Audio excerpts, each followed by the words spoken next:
Years ago, I had a patient come in who was almost dead. He was blue in the face, couldn't breathe, and his heart had already stopped beating once. And the reason for this bizarre presentation was because he tried to hold in a sneeze. Let me explain how that's even possible.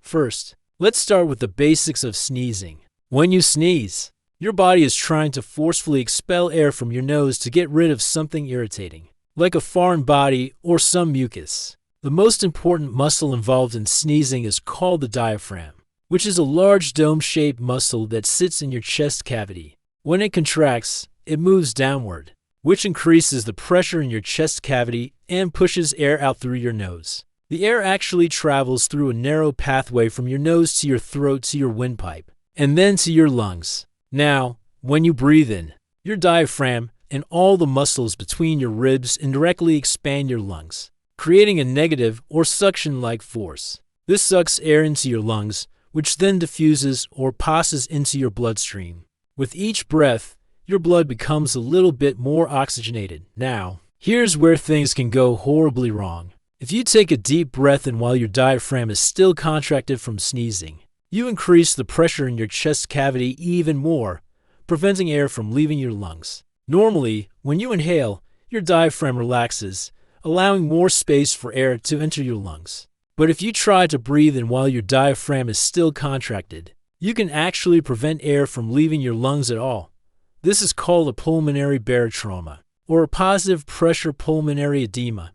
Think of it like inflating a balloon that's already full of air. The air has nowhere to go, and the pressure keeps building up.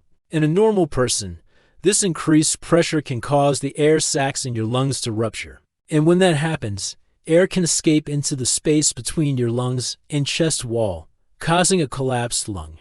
In someone with a pre-existing condition like COPD, this increased pressure can cause fluid to accumulate in the air sacs. Now you have both air and fluid, making it very difficult to breathe.